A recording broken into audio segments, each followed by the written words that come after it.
సమయంలో దైవ ప్రదేశం కొరకు సంఘటన అవడానికి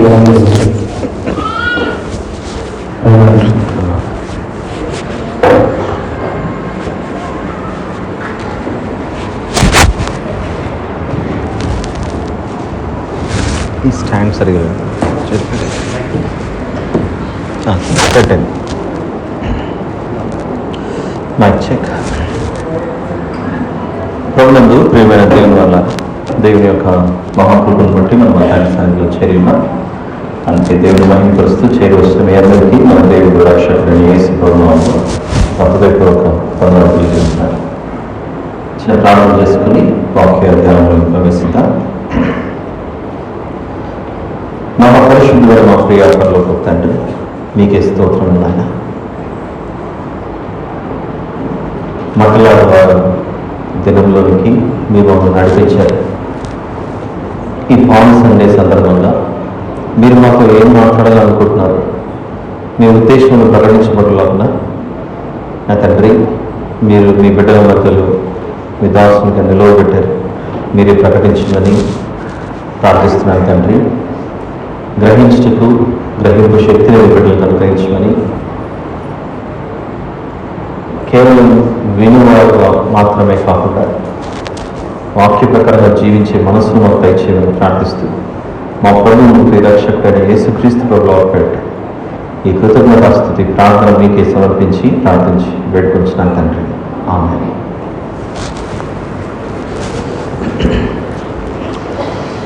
మన చేతిలో ఖర్జూర మంటలు లేదా ఈత మంటలు, కొబ్బరి మంటలు, ప్రభు చేతిలో సిలువ మ్రాణం. ఇది మంటలాదివారం యొక్క ప్రత్యేకత. ఖర్జూరం మంటలు పట్టుకోవడం సులభమైన విషయం. సిలువ మ్రాణం మోసుకొని వెళ్ళడం అది సామాన్య విషయం కాదు. కాబట్టి ప్రియులారా,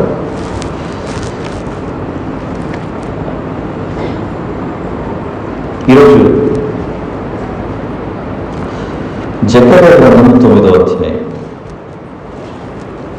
ప్రతి ఏటా తప్పక జ్ఞాపకం చేసుకునే సందర్భాల్లో జకర్యా గ్రంథము 9:9. Book of Zechariah, chapter number 9, verse number 9. సియోను నివాసులారా బహుగా సంతోషించుడి, యెరూషలేము నివాసులారా ఉల్లాసముగా ఉండి, నీ రాజు నీతిపరుడును రక్షణ గలవాడును దీనునై గాడిద పిల్లను ఎక్కి నీ వద్దకు వచ్చుచున్నాడు.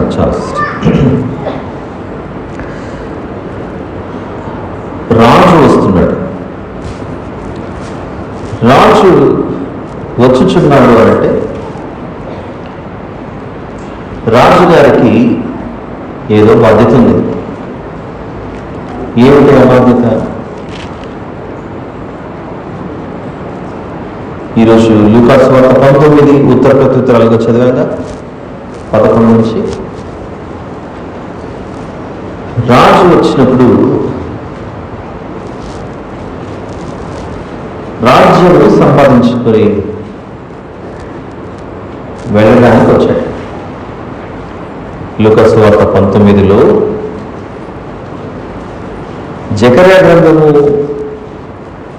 9వ అధ్యాయంలో మనం ఏదైతే చదువుకున్నామో ఆ సంఘటన జరగక ముందు ఒక ఉపమానం జరుగుతున్నాడు యేసు ప్రభు. జాగ్రత్తగా వినండి, చాలా బాగుంటుంది.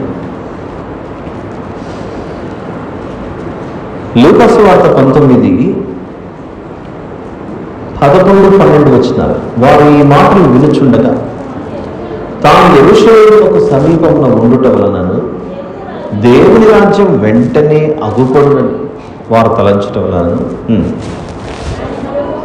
ఆయన మరి ఒక ఉపమానం చెప్పారు. ఏమనగా, రాజకుమారుడు ఒక రాజ్యం సంపాదించుకుని మరలా రావాలని దూరదేశమునకు ప్రయాణమయ్యాడు. చాలా సిస్టర్. జకర్యా గ్రంథం 9లో రాజు గాడిద పిల్లని ఎక్కి వస్తున్నాడు. అదే సందర్భంలో లూకా సువార్త 19లో కూడా కనబడుతుంది. ఎందుకంటే ప్రవక్త చెప్పిన మాటలు నెరవేర్చబడటానికే ఈ రాజు ఆ గాడిద పిల్ల మీదను ఎక్కి వస్తుండగా 38వ వచనం లూకా సువార్త 19:38లో ప్రభు పేరిట వచ్చు రాజు స్తుతింపబడును గాక, పరలోకమందు సమాధానము, సర్వోన్నతమైన స్థలములలో మహిమయు ఉండును గాక అని 19వ అధ్యాయంలో కనబడుతుంది. ఇలా యేసు ప్రభు గాడిద మీద ఎక్కి వచ్చే ముందుగా ఆ యెరూషలేములో ప్రవేశిస్తుంటే ఒక పారబుల్, ఒక ఉపమానం తీసుకొని మాట్లాడుతున్నాడు. ఆ ఉపమానం యొక్క భావం 12వ వచనం, రాజకుమారుడు ఒక రాజ్యం సంపాదించుకుని మరలా రావాలని దూరదేశమునకు ప్రయాణమయ్యాడు. రాజకుమారుడు రాజ్యం సంపాదించుకోవడానికి వచ్చాడు. ఆ రాజ్యం సంపాదించుకునే విషయంలో ఆయన తన దాసులను పిలిచి 10 మందిని పిలిచి 13వ వచనం 10 మీనాలను ఇచ్చాడు. నేను వచ్చే వరకు వ్యాపారం చేయండి అని చెప్పాడు. అందులో కొందరు 10 మీనాలు సంపాదించారు. 16వ వచనంలో ఆ వ్యక్తిని బలా నమ్మకమైన మంచి దాసుడా అన్నాడు. ఇక రెండవ వాడు 18వ వచనం, అయ్యా నీవు నాకు ఒక మీనాన్ని ఇచ్చావు, ఆ మీనా వలన 5 మీనాలు లభించాయి. మనం రూపాయలు అంటున్నాం, అక్కడ మీనాలు అంటున్నాడు. అయితే అందులో మరి ఒకడు వచ్చి, అయ్యా ఇదిగో నీ మీనా, నీవు పెట్టని దానిని ఎత్తుకుని వాడవును, విత్తని దానిని కోయి వాడవులైన కఠినోడు కనుక నీకు భయపడే దీన్ని రుమాలున కట్టి ఉంచుదని చెప్పాను. 10 మందిని పిలిచాడు, తలా ఒక్కొక్క మీనా ఇచ్చాడు. నేను మళ్ళీ వస్తాను, దీంతో వ్యాపారం చేయండి అని చెప్పాడు. ఒకరేమో 10 మీనాలు సంపాదించారు, మరొకరు 5 మీనాలు సంపాదించారు, ఇంకొకరు అసలే సంపాదించలేదు. ఇచ్చింది ఇచ్చిన మూట కట్టేసి పక్కన పెట్టి ఆయన రాగానే ఇదో నీ మీనా వద్దు, నువ్వు వద్దు అన్నాడు. ఒకటిస్తే 10 సంపాదించిన వ్యక్తిని బలా నమ్మకమైన మంచి దాసుడు అన్నాడు. ఒకటిస్తే 5 సంపాదించిన వ్యక్తిని నువ్వు కూడా మన నమ్మకమైన మంచి దాసుడు అన్నాడు. ఇక ఒకటిస్తే అలాగే తీసుకెళ్ళి దాచిపెట్టి ఆయన తిరిగి వచ్చి ఏం చేశారు నువ్వు అనంటే, ఇదిగో నీ మీన ఇలానే మూట కట్టి పెట్టారు, నీ మీనా వద్దు, నువ్వు వద్దు అని అంటున్నాడట. అప్పుడు 27వ వచనంలో ఈ రాజు ఒక మాట అంటున్నాడు. ఏమంటున్నాడంటే, నేను తమ్మును ఏలుటకు ఇష్టము లేని నా శత్రువులను ఇక్కడికి తీసుకుని వచ్చి నా ఎదుట సంహరించుడని చెప్పాను. నేను రాజునైతే ఈ రాజు మాకు కావాలి అనేవారు కొందరు, ఈ రాజు మాకు వద్దు అనేవారు మరికొందరు. ఈ రాజు మాకు వద్దు అన్న వారి పరిస్థితి గురించి చెబుతూ, వద్దన్న వారిని ఇక నెగోషియేషన్ లేదు. నెగోషియేషన్ అంటే చర్చలు చేసి కొంచెం మాట్లాడుకుందాం, రండి ముచ్చట పెట్టుకుందాం, మీకు అసలు మీరు నన్ను ఎందుకు వద్దంటున్నారు, మనం ఇద్దరం కూర్చొని మాట్లాడుకుందాం అనే చర్చలు లేవట. మీరు నన్ను వద్దన్నారు కదా, వీళ్ళు నిలబెట్టండి అంటున్నాడు. అక్కడ 27వ వచనంలో యేసు ప్రభు, నేను తమ్మును ఏలుటకు ఇష్టము లేని నా శత్రువులను ఇక్కడికి తీసుకొని వచ్చి, ఇక్కడికి తీసుకొని రండి అంతే, తీసుకొని వచ్చి సంహారమే, ఇంకా సంహారమే. టైం ఇచ్చా, ఎన్ని రోజులు టైం ఇచ్చాను, నన్ను వద్దన్నారు. వద్దన్నందుకు రాజ్యం నాదిగా, రాజు నేనుగా, సర్వాధికారం నాదిగా అని అంటున్నాడు ఈ రాజు. అంటే ఆ రోజు గాడిద పిల్లను ఎక్కి వస్తున్నటువంటి ఆయన లోకానికి ఏమై ఉన్నాడు అని అర్థం కావడానికి ఆ గాడిద మీద కూర్చొని ఎక్కి వెళ్ళే ముందుగా ఆయన ఎవరో తెలియజేస్తున్నాడు ఈ ఉపమానం ద్వారా. ఎవరంటే ఆయన, he is the king of Kings, నేనే రాజులకు రాజును. రాజు అన్నప్పుడు రాజ్యము ఉండాలి, ఆ రాజ్యంలో ప్రజలు ఉండాలి. రాజు ఉండాలి, ఆ రాజ్యంలో ప్రజలు ఉండాలి. ఆ రాజ్యంలో ప్రజలు మాకీయన కావాలి అనేవారు కొందరట, మాకీయన వద్దు అనేవారు కొందరు. చూద్దాం. గాడిదని ఎక్కి వస్తూ ఉంటే 38వ వచనంలో, ప్రభువు పేరట వచ్చు రాజు స్తుతింపబడును గాక, పరలోకమందు సమాధానమును, సర్వోన్నతమైన స్థలములలో మహిమయు ఉండును గాక అని తాము చూచిన అద్భుతములన్నింటిని గురించి మహాశబ్దముతో దేవుని స్తోత్రము చేయసాగిరి. హల్లెలూయా అన్నప్పుడు దేవునికి స్తోత్రం, అది రెస్పాన్స్. హల్లెలూయా అంటే మళ్ళీ తిరిగి హల్లెలూయా అనడం కంటే అది హెబ్రీ భాషలో దేవుని స్తుతించండి అని అర్థం. కాబట్టి ఇక మీరు నేను చాలాసార్లు జ్ఞాపకం చేశాను, మళ్ళీ మనం అదే పొరపాట్లు చేస్తాం. హల్లెలూయా హల్లెలూయా. ఎప్పుడంటే మనం మారేది ఇక హల్లెలూయా అంటే దేవునికి స్తోత్రం. ఓకే, గుర్తుపెట్టుకోండి. ఇప్పుడు నన్ను మీరు ప్రేమతో మీ ఇంటికి భోజనానికి పిలిచి వడ్డిచ్చారు. పాస్టర్ గారు భోజనం చేయండి అన్నారు. నేను చేయగట్టుకొని భోజనం చేయండి అంటున్నాను. మీరే కదా వడ్డించింది. మీరు నాకు వడ్డించినప్పుడు నేను స్వీకరించాలిగా. మళ్ళీ నేను చేతులు పెట్టుకొని భోంచేయండి అప్పుడు తినేది ఎవరిక? ప్లేట్లో ఆహారం అట్లా ఎండిపోతుంది గాలికి, ఫ్యాన్కి. హల్లెలూయా అన్నప్పుడు ప్రభువును స్తుతించండి అని ఒకరు చెప్తున్నారు. అప్పుడు నా రక్షణకై దేవునికి స్తోత్రం, అది రెస్పాన్స్. దేవా నన్ను రక్షించావు, నీకు స్తోత్రం. సరే, ఇప్పుడు చూద్దాం. 38 లూకాసు వార్తలో 19వ అధ్యాయము 38వ వచనంలో, ప్రభు పేరట వచ్చు రాజు స్తుతింపబడును గాక, పరలోకమందు సమాధానమును, సర్వోన్నతమైన స్థలములలో మహిమయు ఉండును గాక అని తాము చూచిన అద్భుతములన్నిటిని గూర్చి మహాశబ్దముతో దేవుని స్తోత్రము చేయసాగిరి. దేవుని స్తోత్రం చేస్తున్నారు. ఇది 38. ఇప్పుడు 39 చూద్దాం, ఎంత బాగుంటుంది అది కూడా. ఆ సమూహములో ఉన్న కొందరు పరిసయ్యులు, బోధకుడా నీ శిష్యులను గద్దించు, ఎందుకు వారు సర్వోన్నతమైన స్థలంలో మహిమ అని అరుస్తున్నారు? ప్రభు పేరిట వచ్చు రాజు స్తుతింపబడును గాక అని ఎందుకు కేకలేస్తున్నారు? అలాంటి ఆ స్తోత్రములు, ఆ మహిమ, ఆ అరుపులు, కేకలు అన్ని మానేయమని చెప్పండి అని అంటున్నారు ఈ పరిసయ్యులు. అప్పుడు యేసు ప్రభు ఏమన్నాడంటే, వీరు ఊరకుండిన ఎడల ఈ రాళ్ళు కేకలు వేయునని మీతో చెప్పుచున్నాను. అంటే ఏమంటున్నాడంటే, నేను రాజుగా ప్రవేశించినప్పుడు స్తోత్రం అని చెప్పిన వారు కొందరు, మేము చెప్పం అని ఊరుకొని కూర్చున్నవారు మరికొందరు. అప్పుడు అంటున్నాడు, రాజుగా నన్ను ఎవరైతే అంగీకరిస్తారో వారు నా రాజ్యంలో ఉంటారు. రాజుగా నన్ను అంగీకరించని వారు సంహారానికి గురవుతారు. అసలు ఐగుప్తు దేశంలో నుంచి వీళ్ళు బయటకు వచ్చినప్పుడు జరిగిందే సంహారం. ఆ రోజు అర్ధరాత్రి ఆయన బిడ్డలు ఆయన పక్షాన ఉంటూ నడుచుకుంటూ బయటికి వెళ్ళిపోయారు. ఆయనను తిరస్కరించిన వారు యెహోవా ఎవడు అని అనలేదా ఫరో? యెహోవా ఎవడు? తల మెదడు ఎక్కడికో వెళ్ళిపోయి గర్వంతో, అహంకారంతో అసలు మీ దేవుడు ఎవరు అంటే అప్పుడు ఆయన చూపించాడు. ఇశ్రాయేలుల దేవుడు ఎవరో ఇప్పుడు నీకు చూపిస్తానని ఆ రోజు అర్ధరాత్రి పనిలో ఆయన సంహరించే పని చేపట్టాడు. లోకానికి రాజుగా ఆయన ప్రకటింపబడుచుండగా, ఆయన కనబడుతుండగా మాకీయన వద్దు అన్న వారి పరిస్థితి ఇలా ఉంది. అందుకే దీనికి సూచనగా మనం ప్రతిరోజు ఈ మధ్య చూసినటువంటి లేవియా కాండంలో 23వ అధ్యాయంలో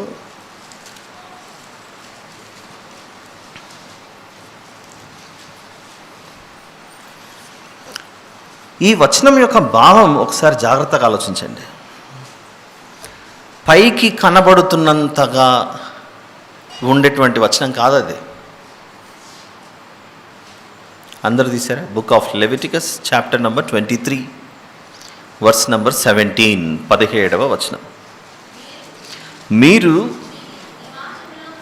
మీ నివాసములలో నుండి తూములో 2/10 వంతుల పిండి గల 2 రొట్టెలను అల్లాడించు అర్పణముగా తేవలను. వాటిని గోధుమ పిండితో చేసి పులియబెట్టి కాల్చవలెను. అవి యెహోవాకు ప్రథమ ఫలముల అర్పణం. చాలు సిస్టర్. దీన్ని ఒక 10 సార్లు చదివినా కూడా అందరూ ఒకసారి తలలోంచి బైబిల్ చూస్తూ ఆ 17 వచనం మీ మనసులో మీరు చదువుకోండి ఒకసారి. మీరు మీ నివాసములలో నుండి తూములో 2 వంతుల పిండి గల 2 రొట్టెలు, ఓన్లీ 2నే, 1 తీసుకురాకూడదు, 3 తీసుకురాకూడదు. I need only 2. 2 రొట్టెలను అల్లాడించు అర్పణముగా తేవలను. వాటిని గోధుమ పిండితో చేసి పులియబెట్టి కాల్చవలను. 2 రొట్టెలు చేయాలి. అవి కూడా పులిసినవా పులియనివా? మొత్తం లేవ్యాకాండం అంతా చదువుకుంటూ వస్తే ఎక్కడ చూసినా కూడా పులియనివి పులియనివి పులియనివి అని చెప్పిన దేవుడు ఇక్కడ 23వ అధ్యాయంలో మాత్రమే పులిసింది తీసుకురా అంటున్నాడు. అవి కూడా ఎన్ని? 2. అవి కూడా 2 పులిసిన రొట్టెలు. 2 పులిసిన రొట్టెలు. అసలు పులిసిన పిండి పరిస్థితి ఏమిటి? పులిసినది దానికి అర్థం ఏమిటి? పులియని దానికి అర్థం ఏమిటి? పులిసినది ఏమిటి అని అంటే కొరింథీ మొదటి పత్రిక 5వ అధ్యాయం. Very good sister. దుర్మార్గత, దుష్టత్వం. కొరింథీ మొదటి పత్రిక 5వ అధ్యాయము 8వ వచనం. గనుక పాతదైన పులిపిండితోనైనను దుర్మార్గతయు దుష్టత్వమునను, పులిపిండితో అంటే పులిపిండిలో ఉన్న గుణాలేంటి? దుర్మార్గత. అక్కడ లేవియాకాండం 23లో 2 రొట్టెలు తెమ్మంటున్నాడు. ఆ 2 రొట్టెలు ఎలాంటి పిండితో తెమ్మంటున్నాడు? పులిసిన దానితో 2 రొట్టెలు చేసుకురా అంటున్నాడు. ఇంత పులిసిన పిండి యొక్క గుణగణాలు ఏంటి ప్రభు అని అంటే దుర్మార్గత, దుష్టత్వం.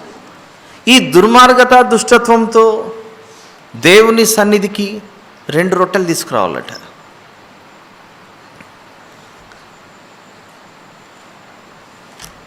పులియని రొట్టెలో ఉండే గుణం ఏంటి? కొరింథీ మొదటి పత్రిక 5వ అధ్యాయమే. నిష్కాపట్యము, సత్యం. ఎవరి పులియని రొట్టె? ప్రభువైన యేసు తాను అప్పగింపబడిన రాత్రి ఒక రొట్టె పట్టుకొని, ఆ రొట్టె ఏ రొట్టె? పులిసినదా పులియనిదా? యేసు ప్రభు పులియని రొట్టె. కానీ లేవియాకాండం 23లో పులిసిన 2 రొట్టెలతో ఏమంటున్నాడు ఏంటి? పులిసిన దాంట్లో ఏముంది? దుర్మార్గత, దుష్టత్వం. ఇప్పుడు 2 వచనాలు నేను మిమ్మల్ని ఆలోచింపజేయడానికి చేస్తున్న పని ఇది. మీరు చూడండి. మత్తయి సువార్త 8వ అధ్యాయం.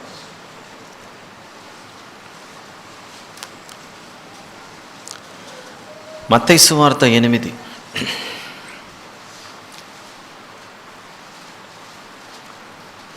రెండు మరియు 3 వచనాలు. ఇదిగో కుష్ఠరోగి వచ్చి ఆయనకు మ్రొక్కి, ప్రభువా నీకిష్టమైతే నన్ను శుద్ధునిగా చేయగలవనెను. అందుకు ఆయన చెయ్యి చాపి వాని ముట్టి, నాకిష్టమే, నీవు శుద్ధుడవు కమ్మని చెప్పగా తక్షణమే వాని కుష్ఠరోగం శుద్ధి అయ్యింది.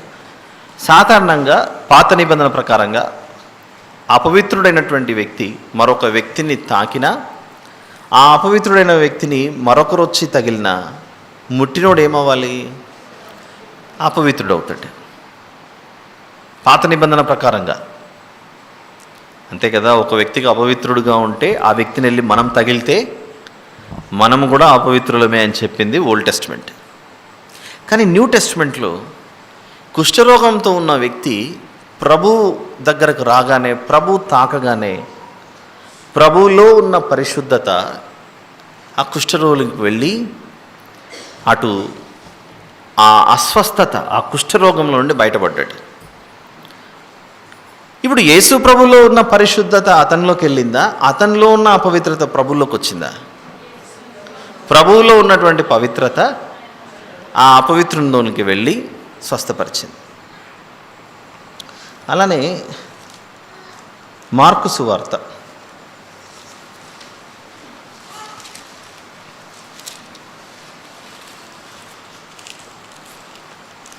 5వ అధ్యాయం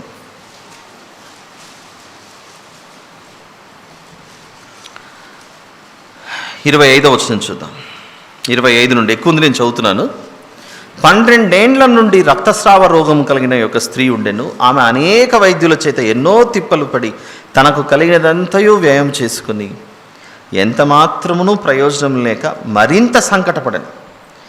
ఆమె ప్రభువును గురించి విని, నేను ఆయన వస్త్రములు మాత్రము ముట్టిన బాగుపడుతును అనుకొని జనసమూహంలో ఆయన వెనుకకు వచ్చి ఆయన వస్త్రం ముట్టెను.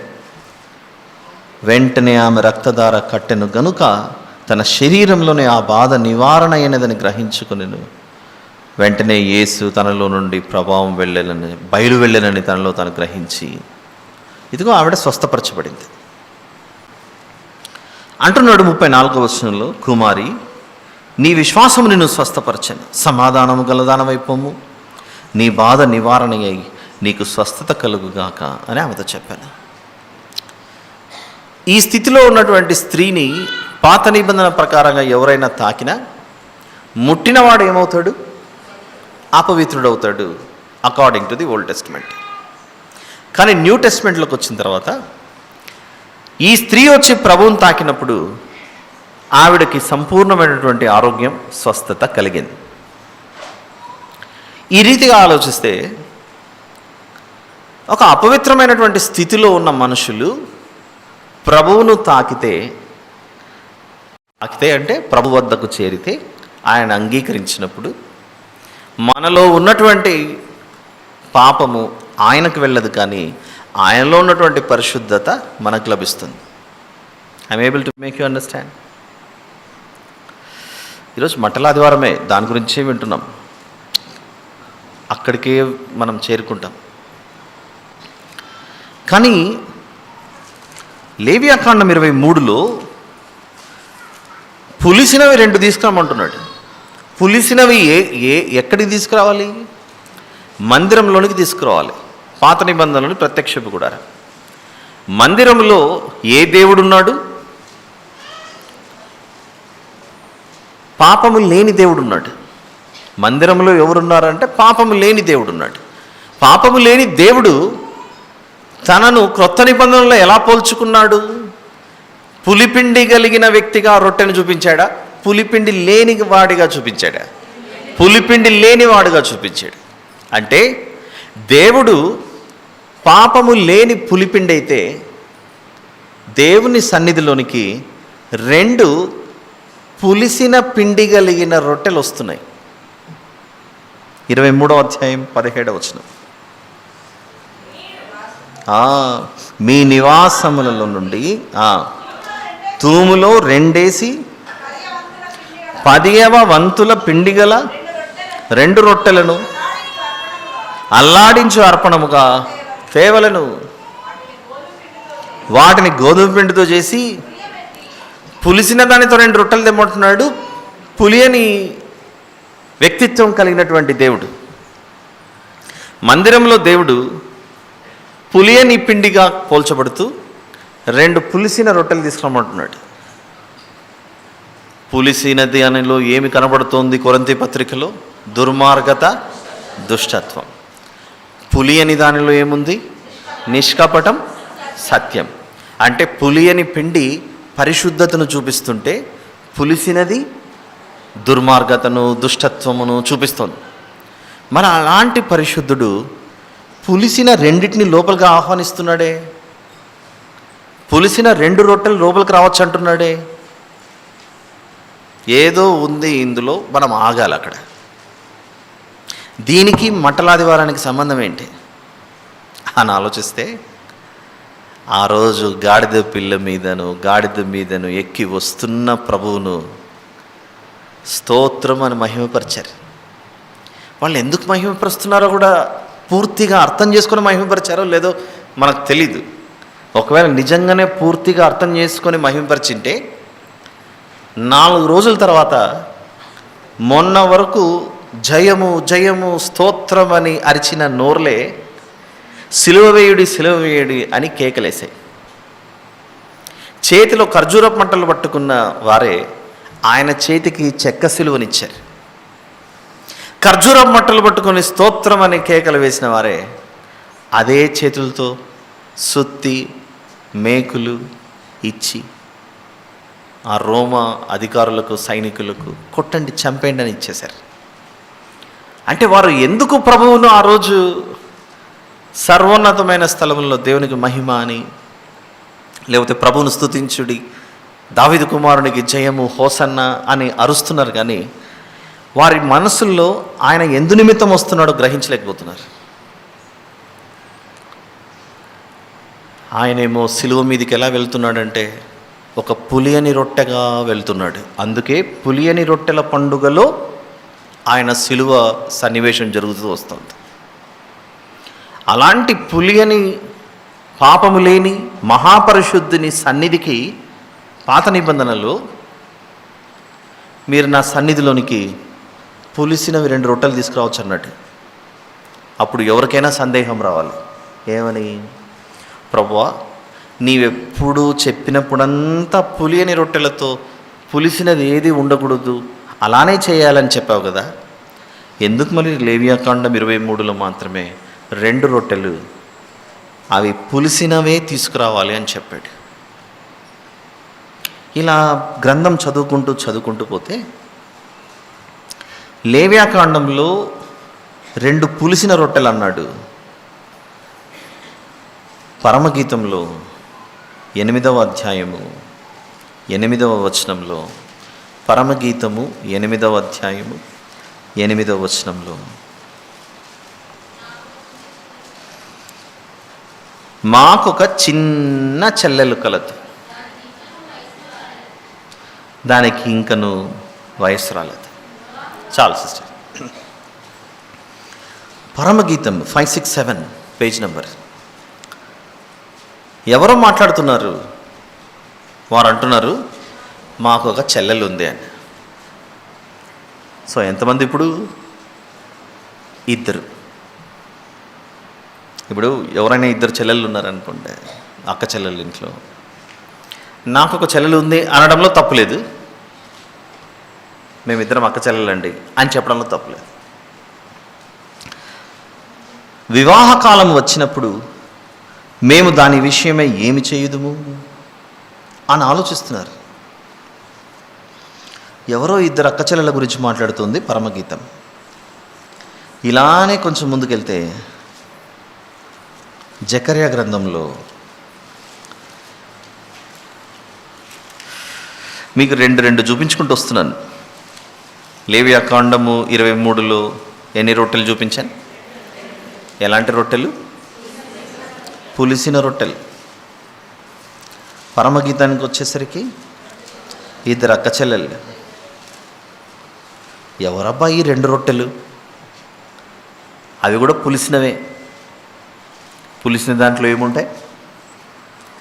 దుర్మార్గత, దుష్టత్వం.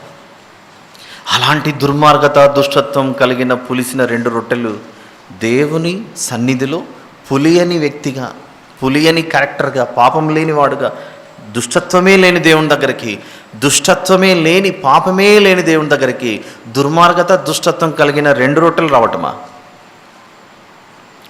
అలా ఆలోచిస్తే ఇప్పుడు మనకు ఒక విలువైన విషయాన్ని బయలుపరుస్తున్నాడు. ఏమిటో? 2వ అధ్యాయం జకర్యా గ్రంథం, జకర్యా గ్రంథము 2, బుక్ ఆఫ్ జకర్యా చాప్టర్ నెంబర్ 2 పేజ్ నెంబర్ 778, 10-11 వచనాలు. 10 and 11 verses. సియోను నివాసులారా, నేను వచ్చి మీ మధ్యను నివాసము చేతును. సంతోషముగా నుండి పాటలు పాడుడి, ఇదే యెహోవా వాక్కు. ఆ దినమున అన్యజనులు అనేకులు యెహోవాను హత్తుకొని నాకు జనులగుదురు. చాలు సిస్టర్. 10-11 వచనాలు జకర్యా గ్రంథంలో ఒక విషయాన్ని తెలియజేస్తున్నాయి. జాగ్రత్తగా వినండి, బాగుంటుంది. సియోను నివాసులారా, నేను వచ్చి మీ మధ్యన నివాసము చేతును. సియోను నివాసులారా అంటే ఎవరు? ఇశ్రాయేలు దేశంలో ఉన్నటువంటి ప్రజలు, యెరూషలేమునందు నివసించున్న ప్రజలు, వారి మధ్యలోనికే యేసుప్రభు వచ్చాడు. ఓ సియోన్ నివాసులారా, నేను మీకు విషయం చెప్పాలనుకుంటున్నాను. ఒక కాలం వస్తుంది, ఆ కాలంలో అన్యజనులు అనేకులు యెహోవాను హత్తుకొని ఉంటారు. హత్తుకొని నాకు జనులు అవుతారు. యెహోవాను హత్తుకొని నాకు జనులు అవుతారు. ప్రస్తుతానికి మీరు జనులు, భవిష్యత్తులో వారు కూడా జనులు అవుతారు. ప్రస్తుతానికి మీరు నా ప్రజలుగా పిలువబడుతున్నారు. కానీ ఒక దినం వస్తుంది, మీరే కాదు వారు వస్తారు. మీకు అర్థమవుతుందా? మెల్లి మెల్లి ఒక చోటుకి తీసుకొచ్చాను. కరెంట్ పోయి మళ్ళీ వచ్చింది. Hello mic. యా, దేవుని సన్నిధిలో పులియని స్థితిలో దేవుడు, పులిసిన స్థితిలో 2 రొట్టెలు.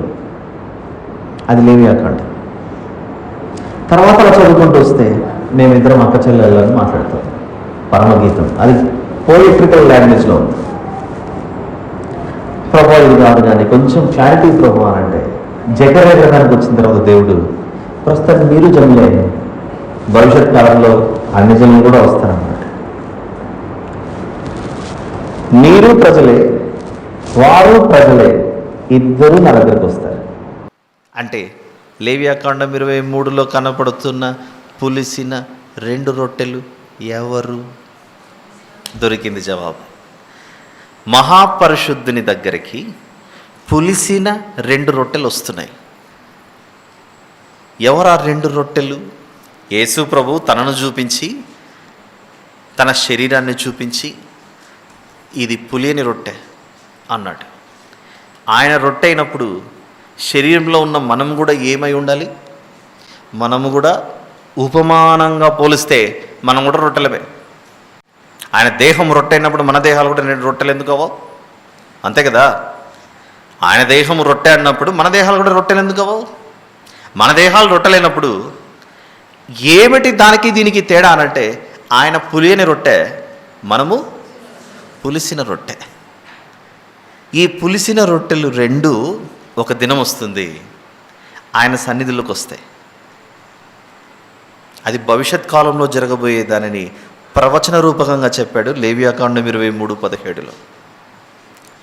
మీరు గోధుమ పిండిని పులియపెట్టి పులిసిన తర్వాత 2 తీసుకురండి అన్నాడు.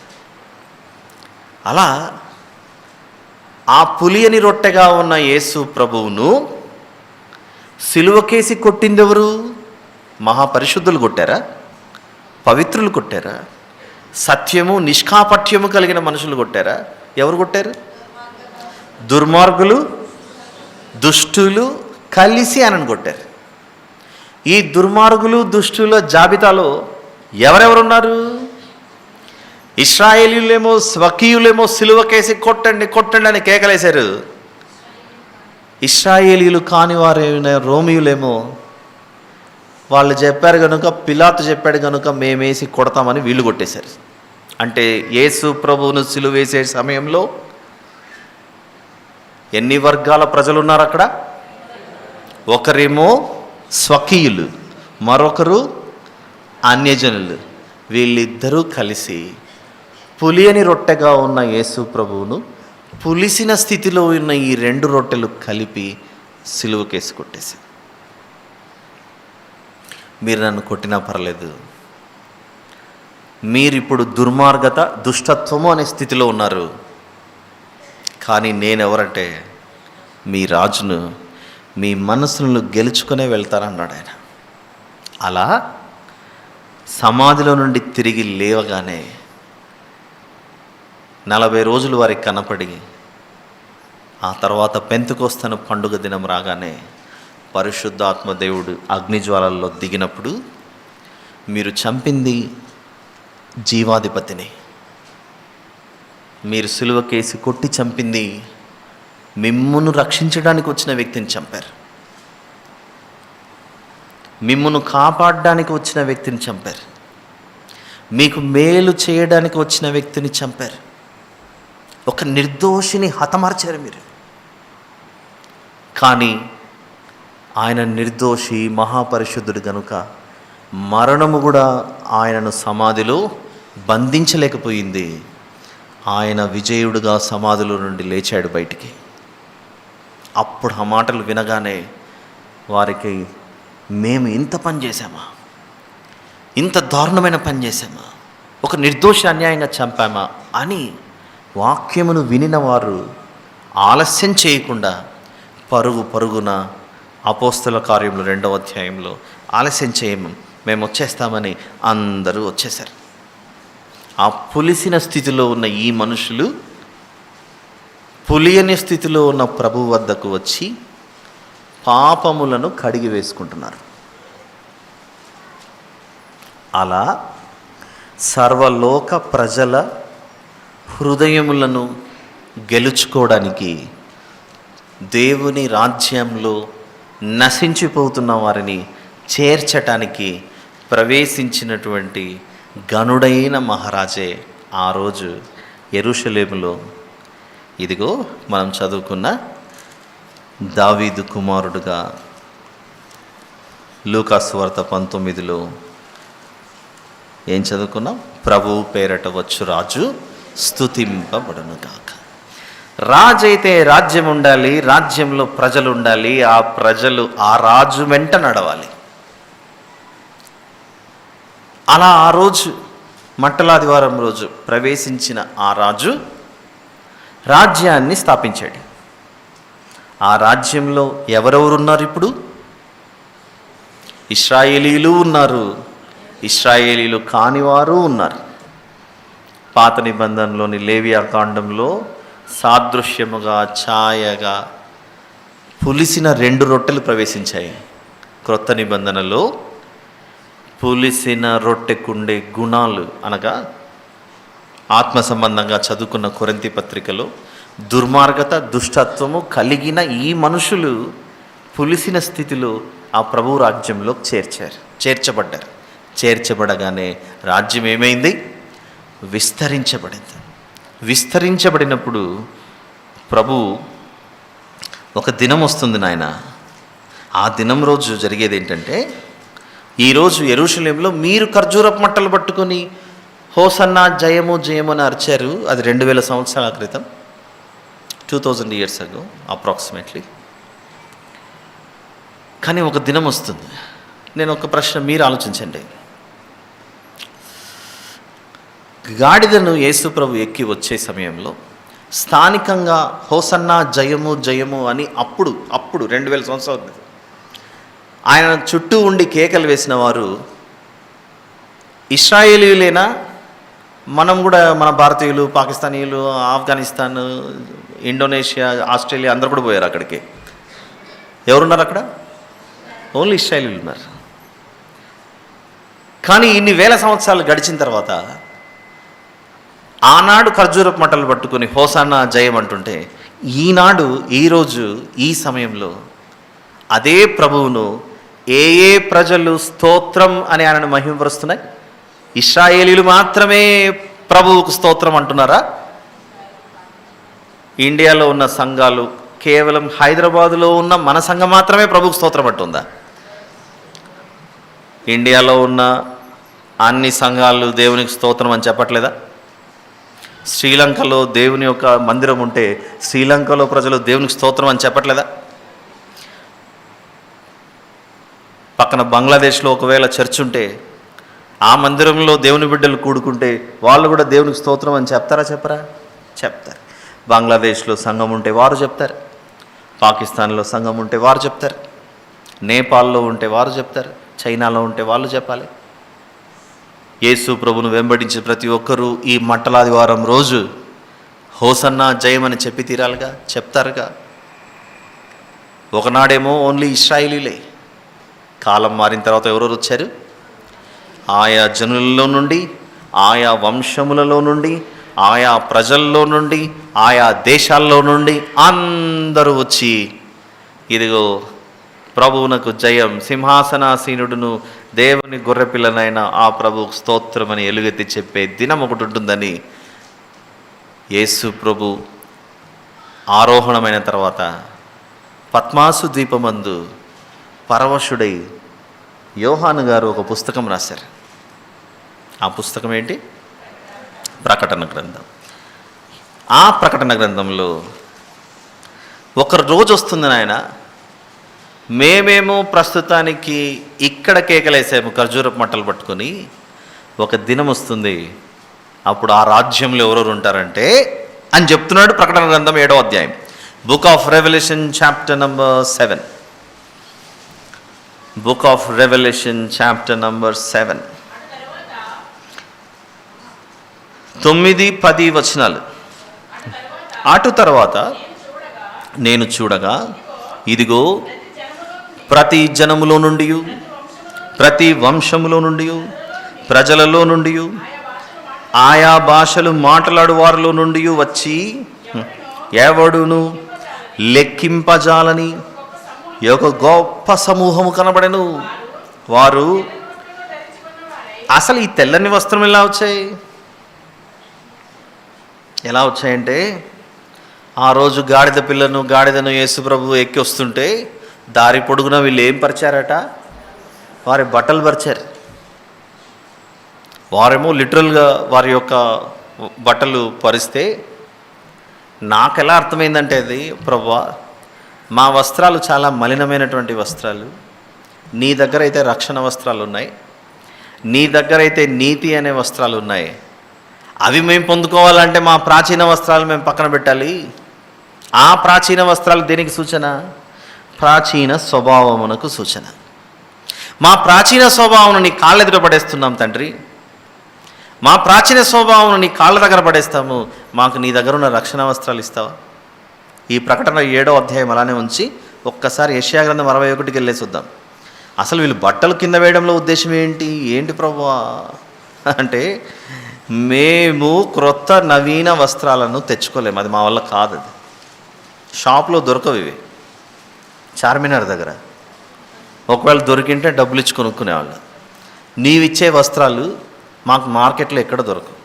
అందుకే ఏం చేయాలనుకుంటున్నామంటే, మా ప్రాచీన వ్యక్తిత్వాలను కింద పడేస్తాం, నీ కాళ్ళ కింద తొక్కాయి ప్రభువా, నీ దగ్గర కొన్ని ప్రత్యేకమైనవి ఉన్నాయి, అవి మాకు ఇవ్వు ప్రభువా ప్లీజ్. ఏమిటది అని అంటే యెషయా గ్రంథం 61:10, book of Isaiah chapter number 61 verse number 10. అందరూ తీయండి. అందరు తీశారా? శృంగారమైన పాగా ధరించుకున్న పెండ్లి కుమారుని రీతిగాను, ఆభరణములతో అలంకరించుకొనిన పెండ్లి కుమార్తె రీతిగాను ఆయన రక్షణ వస్త్రములను నాకు ధరింపజేసి ఉన్నాడు, నీతి అను పైబట్టను నాకు ధరింపజేసి ఉన్నాడు. కాగా యెహోవాను బట్టి మహానందముతో నేను ఆనందించుచున్నాను. మనిషికి అవమానం జరిగినప్పుడు, సిగ్గు కలిగినప్పుడు వస్త్రములను తనంతటా తాను చేసుకోలేకపోయాడు. అప్పుడు దేవుడే వస్త్రాలను తయారు చేసి ఇవ్వాల్సిన పరిస్థితి ఏర్పడింది. ఏదైనా తోటలో they were inefficient to make their own dresses that time. తమ వస్త్రాలను తామే తయారు చేసుకోలేని పరిస్థితిలో వాళ్ళు ఉన్నారు. ఆకులు తీసుకొని చుట్టుకున్నారు. అప్పుడు దేవుడు, మీ వస్త్రాలను మీరు తయారు చేసుకునే స్థితిలో లేరు మీరు ఇప్పుడు, నేను మీకు తయారు చేసి ఇస్తానని అప్పుడు దేవుడు తయారు చేసి ఇచ్చాడు. అలా చిన్న అడుగు అలా పడింది. అప్పుడు అలా చూపించిన దేవుడు కాలక్రమేణా ఇక ఆ వస్త్రాలను చూపించకుండా, ఈ వస్త్రాలు మీరు తయారు చేసుకోలేరు, అది నేను ఇవ్వాల్సిందే. ఏ వస్త్రాలు? రక్షణ వస్త్రములు, నీతి అను పైబట్ట. ఎక్కడ దొరుకుతాయండి మనకు? రేమండ్స్లో దొరకచ్చా? లేకపోతే పెద్ద పెద్ద ఆన్లైన్ ప్లాట్ఫామ్స్ ఏవో మార్కెట్ ప్లేస్లో వచ్చాయి, ఏంటి అజియో అని, లేకపోతే ఇంకొకటి ఇంకోటి ఏమో వచ్చాయి. పెద్ద షాపింగ్ మాల్స్లో ఎక్కడ దొరకవే. ఈస్టర్ వస్తుంది, మనం షాపింగ్ చేయాలి అని ఏ షాప్కి వెళ్ళి మీ దగ్గర నీతి వస్త్రాలు ఉన్నాయా కొంచెం ఇవ్వండి అని అడిగితే దొరకవు. మీ దగ్గర రక్షణ వస్త్రాలు ఉన్నాయంటే దొరకవు. ఇవి దేవుడే దయచేయవలసినటువంటి వస్త్రాలు. అలా ఆలోచిస్తే దానికి సాదృశ్యంగా ప్రభువా, మా ప్రాచీన స్వభావాలని కాళ్ళ క్రింద పడేస్తున్నాం తండ్రి, మాకు నవీన వస్త్రాలు దయచేయి ప్రభువా. ఆ రోజు రాజు వస్తుంటే నీ రాజ్యమే చాలా ప్రత్యేకమైనది అని వారు గ్రహించలేకపోయారేమో, కనీసం మనమన్నా గ్రహించాలి. ఆయన ఏం చేశాడంటే ఆ రోజు అలా యెరూషలేములో ప్రవేశించి, రాజన్నాక అందరూ నీవు రాజువు అని ప్రకటింపబడగానే వచ్చి సింహాసనం మీద కూర్చుంటారు. సింహాసనం మీద కూర్చొని రాజుగారి కిరీటం పెట్టి ఇక ఆయన ఏం మాట్లాడితే విందాము అని ఎదురు చూస్తారు. సాధారణంగా ఉదాహరణకు 5 ఏళ్ళకు ఒకసారి ఎలక్షన్స్ జరిగి ఎన్నిక కాబడిన తర్వాత ప్రమాణ స్వీకారం జరుగుతుంది. ఇదిగో నేను ఇది చేస్తాను, అది చేస్తాను, అంతా ప్రమాణాలు అయిపోయిన తర్వాత ఇక ఆయన ఆ చైర్లో కూర్చొని, ప్రత్యేకమైన చైర్లో కూర్చొని ఇక మాట్లాడడం ప్రారంభిస్తాడు. కానీ ఈ మంటల ఆదివారం రోజు రాజుగా ప్రవేశించిన ఆయనకు ఒక సింహాసనం వేశారు, దాని మీద నిలబెట్టారు. సిలువ అనే సింహాసనం మీద ఆయన నిలబడగానే సాధారణంగా కూర్చోవాలి సింహాసనం అంటే, కానీ ఇక్కడ వేలాడదీయబడదు. అప్పుడు సింహాసనం మీద నుండి రాజుగారు మాట్లాడాలిగా. సాధారణంగా సింహాసనం మీద కూర్చుంటే రాజుగారు ప్రజలను ఉద్దేశించి, రాజ్యమును ఉద్దేశించి మాట్లాడాలిగా. అప్పుడు ఈ రాజుగారు సమయాన్ని ఏదేదో మాట్లాడుతూ సమయాన్ని వ్యర్థం చేయకుండా 7 మాటల్లో ముగించాడు. సిలువ అనే సింహాసనం మీద నిలబడి, తండ్రి అలా స్టార్ట్ అయింది. ఆ సింహాసనం మీద కూర్చొని మాట్లాడుతూ ఈ పులిసిన 2 రొట్టెల కొరకు పులియని ఆ రొట్టె తనలోని పరిశుద్ధతను అలా పంచిపెట్టాడు. పంచిపెట్టగానే ఇప్పుడు మేము ఏం చేయాలి, మాకు అర్థం అవ్వట్లేదు అని వేడుకున్నారు. అపోస్తల కార్యం 2వ అధ్యాయంలో వేడుకోగానే మీరు వెంటనే మారు మనసు పొంది పాపక్షమాపణ నిమిత్తం బాప్తిసం పొందుడి, మీ పాపములు క్షమింపబడతాయి అని ఇన్విటేషన్ వచ్చింది. ఇన్విటేషన్. అపోస్తల కార్యములు 2వ అధ్యాయం 37వ వచనంలో, వారు ఈ మాట విని హృదయంలో నొచ్చుకొని, సహోదరులారా మేమేమి చేతుమని పేతురును కడమ అపోస్తలులను అడుగగా, పేతురు మీరు మారు మనస్సు పొంది పాపక్షమాపణ నిమిత్తం. ఎందుకు మారు మనస్సు పొందాలి? వీళ్ళు పులిసిన రొట్టెలు, వీళ్ళందరూ ఈ పులిసిన రొట్టెలు పులియని రొట్టెగా మారాలి. ఎలా మారుతాయి? కుష్ఠరోగి వచ్చి ప్రభువును వేడుకునగానే ఆయనలో ఉన్న పరిశుద్ధత, స్వస్థత ఆ వ్యక్తికి వెళ్ళింది, కానీ ఆ వ్యక్తి యొక్క రోగం ప్రభువులోనికి రాలేదు. రక్తస్రావంతో వచ్చిన స్త్రీ, ఆవిడ వలన ఆవిడ తాకినప్పుడు ప్రభు అపవిత్రపరచబడలేదు, కానీ ప్రభువులో ఉన్నటువంటి స్వస్థత, పరిశుద్ధత ఇదిగో ఆవిడలోనికి వెళ్ళి స్వస్థపరిచింది. అలానే ఏ జనమైనా సరే, ఏ వంశమైనా సరే, ఏ భాష మాట్లాడువారైనా సరే, ఆ పులిసిన స్థితిలో ఉన్న ఈ మనుషులు ప్రభు వద్దకు వస్తే ఆయనలో ఉన్నటువంటి పరిశుద్ధత ఇశ్రాయేలీయులకు మాత్రమే కాదు, ఇశ్రాయేలీయులు కాని వారికి కూడా అది వ్యాప్తి చెంది ఎఫెసీ పత్రిక 2వ అధ్యాయము 14వ వచనంలో ఆయన మన ఉభయులను ఏం చేశాడు? ఒక్క పిండిగా మార్చాడు. ఒక్క పిండిగా మార్చాడు.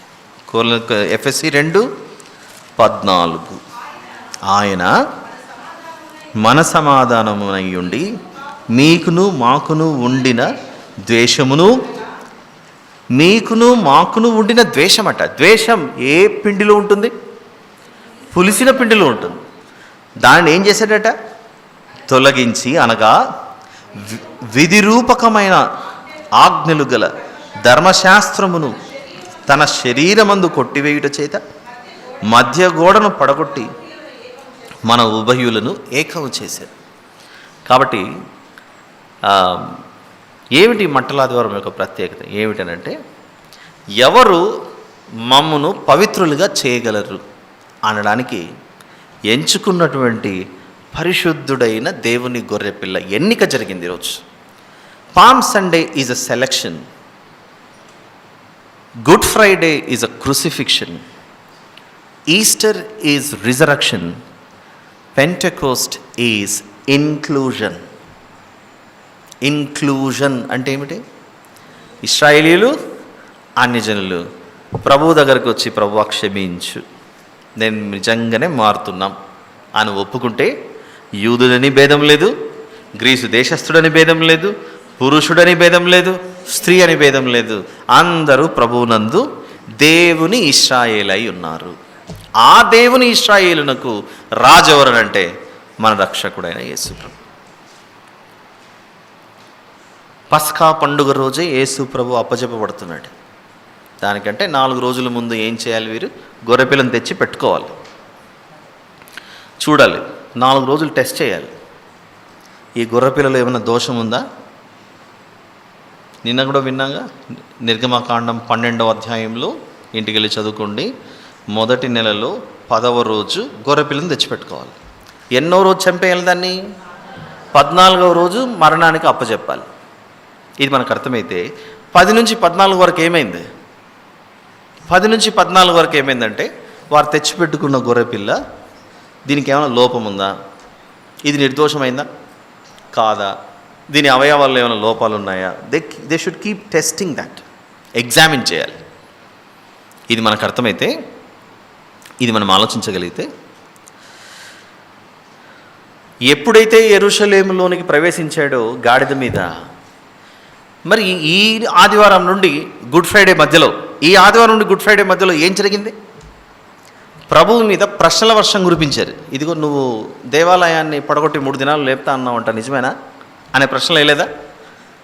అలా ప్రభువును ఎక్కడైనా తప్పుపడదామా అని శిలువ మరణానికి ముందు ఈయనలో ఎక్కడైనా తప్పు కనపడుతుందేమో అని ఈ ప్రధాన యాజకులు, శాస్త్రులు, పరిసయ్యులు వీళ్ళందరూ కూర్చొని, ఆ ప్రజల పెద్దలు ఆయనను ప్రశ్నల మీద ప్రశ్నలు వేస్తూ ఎక్కడైనా ఏమైనా కనపడుతుందేమో అని వెతుకుతూ పోతే, ఎన్ని చెప్పినా కూడా, ఎన్ని ప్రశ్నలు వేసినా, ఎంత ప్రయత్నించినా కూడా ఆయనలో ఏం కనపడలేదు? దోషం కనపడలేదు. 10 నుంచి 14 వరకు, అనగా మొదటి నెల 10వ తేదీన గొర్రెపిల్లని తెచ్చుకోవాలి, 14వ రోజు పస్కా బలికి అప్పచెప్పాలి. ప్రభు ఏ రోజు అప్పచెప్పబడాలి? పస్కా పండుగ రోజే అప్పచెప్పబడాలి. ఇది మనకు అర్థమైతే, ఇదిగో ఏం జరుగుతుంది ప్రభువు యొక్క శిలువ మరణానికి ముందు 23వ అధ్యాయం లూకాసు వార్త, మట్టలాదివారం నుండి గుడ్ ఫ్రైడే మధ్యలో ఏం జరుగుతుందంటే, మేము తెచ్చుకున్న గొర్రెపిల్ల నిర్దోషమైందా కాదా చెక్ చేయాలి, టెస్ట్ చేయాలి. ఆ టెస్టింగ్లోకి వెళ్ళిపోతున్నాడు చూడండి ఆయన.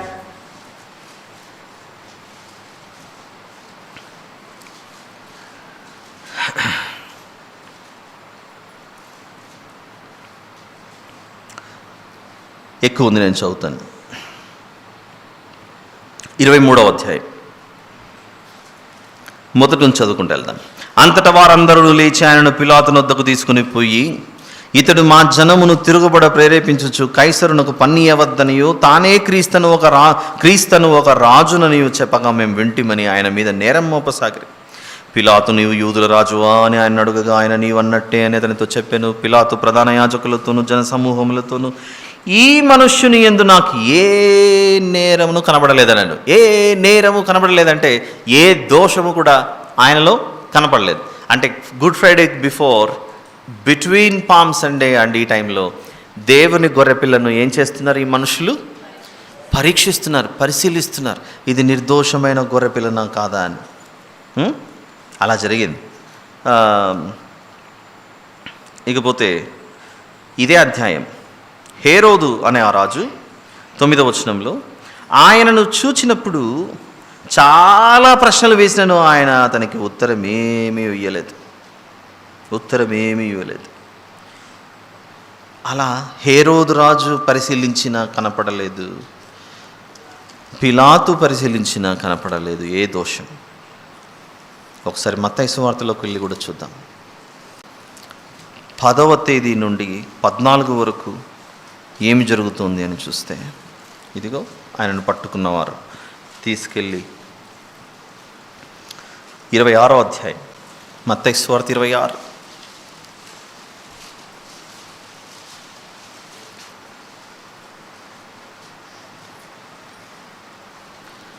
యాభై 59వ వచనం నుండి, ప్రధాన యాజకులను మహాసభ వారందరూ యేసును చంపవలెనని ఆయనకు విరోధముగా అబద్ధ సాక్ష్యం వెదుకుచుండిరి. కానీ అబద్ధ సాక్షులు అనేకులు వచ్చినను సాక్ష్యమేమీ దొరకలేదు. తుదకు 2 మనుషులు వచ్చి, వీడు దేవాలయమును పడగొట్టి 3 దినములలో దానిని కట్టగలనని చెప్పనని ప్రధాన యాజకుడు లేచి, నీవు ఉత్తరం ఏమీ చెప్పవా? వీరు నీ మీద పలుకుచున్న సాక్ష్యం ఏమని అడుగగా యేసు ఊరుకుండెను. అలా 59వ వచనంలో ఎంత వెతికినా కూడా కనపడలేదట. వెతుకుచుండ్రే, అబద్ధ సాక్ష్యం వెతుకుచుండ్రట. ఈ రీతిగా ఆయన మట్టలాదివారం రోజు యెరూషలేములో ప్రవేశించిన నాటి నుండి అదే యెరూషలేములో ఆయనను సిలువకేసి కొట్టి చంపాలి అని ఆలోచించి చంపిన ఆ మధ్య రోజుల్లో ఏం జరిగింది అనంటే, దేవుని గొర్రెపిల్లక పట్టుబడినటువంటి ఆయనను నిర్గమకాండం 12లో ఉన్న ఆ సందర్భం నెరవేర్చబడుటకు అది ఒక ప్రవచనం, దాని యొక్క నిజస్వరూపం. అందుకే పండుగ, అమావాస్య, విశ్రాంతి దినములని వీటన్నిటి యొక్క నిజస్వరూపం ఎందులో ఉంది? ఎక్కడ చదువుకున్నాం? కొలసి 2:16-17. కొలసి 2:16-17.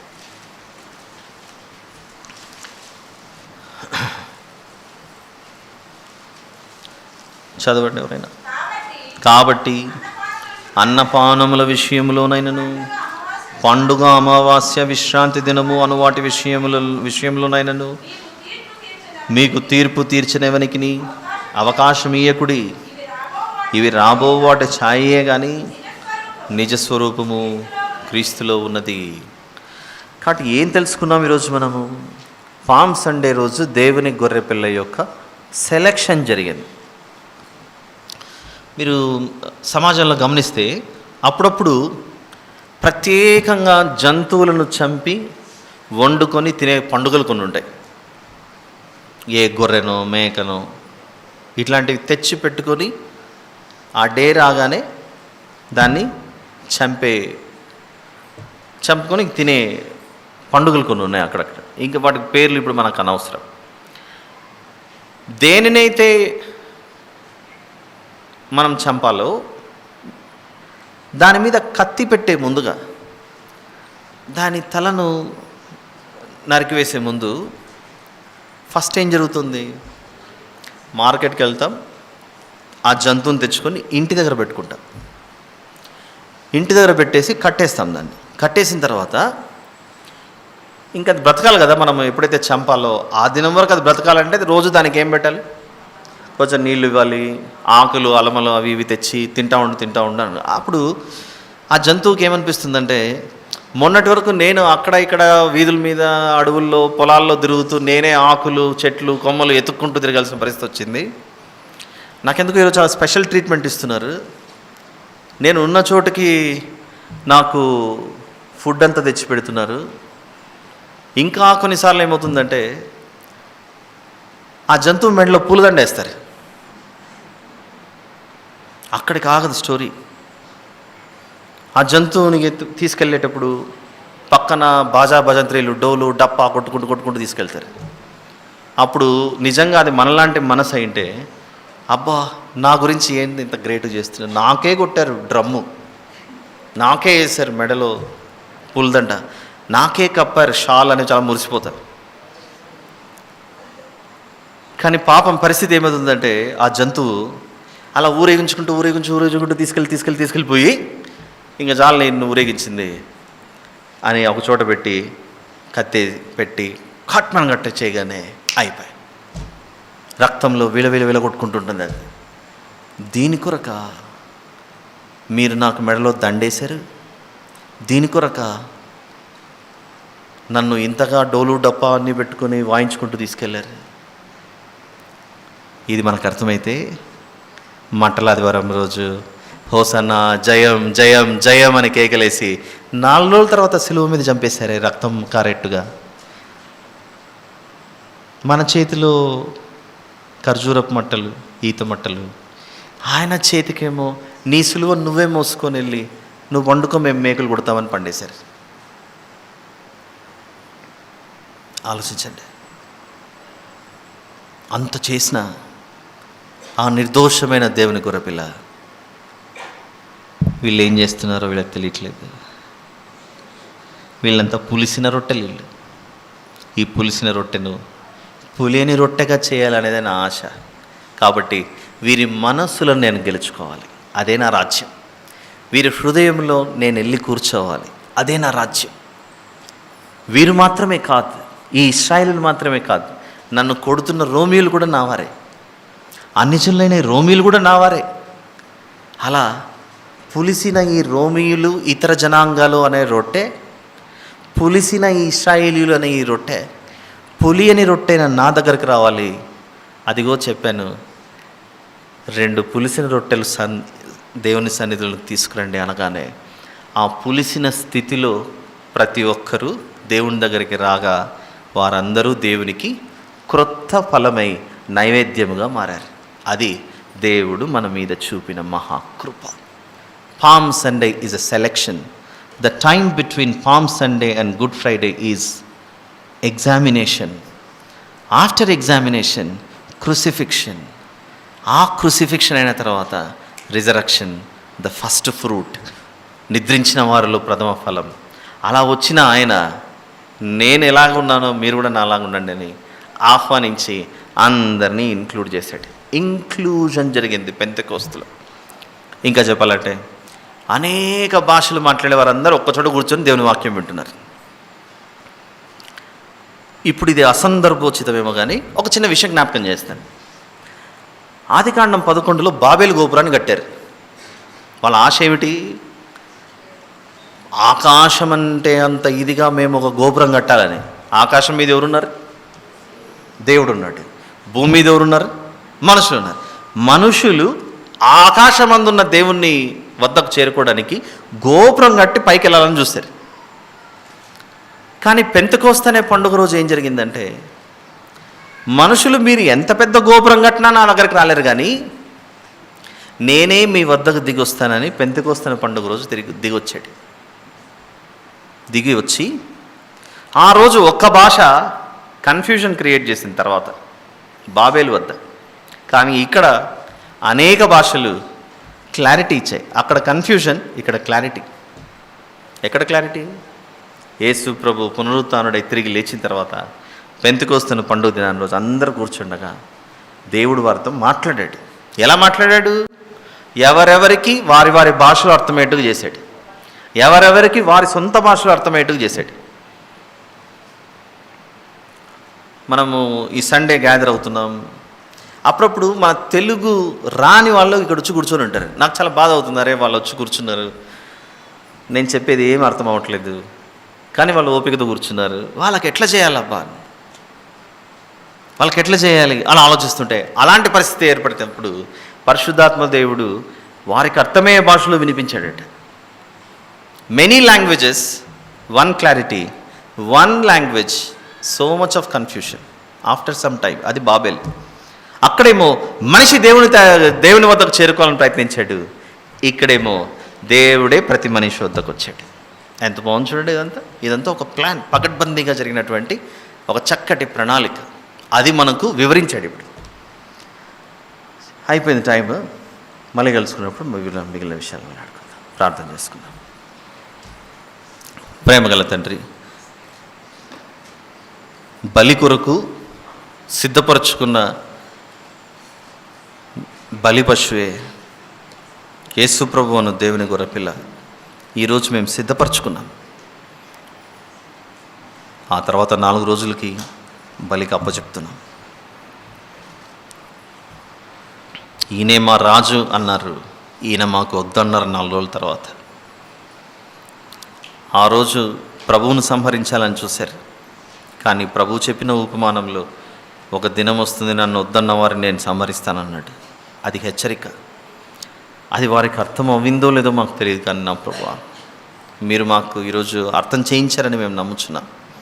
ఏదైనా పొరపాటు జరిగింటే క్షమించమని, విత్తబడిన వాక్యం మీ బిడ్డలు జాగ్రత్తగా ఆలోచించలాగున కృప చూపమని వేడుకొంచి మా దేవుడు నిజరక్షకుడైన యేసు ప్రభు నామములో అడిగి వేడుకొని సమర్పిస్తున్నాను తండ్రి.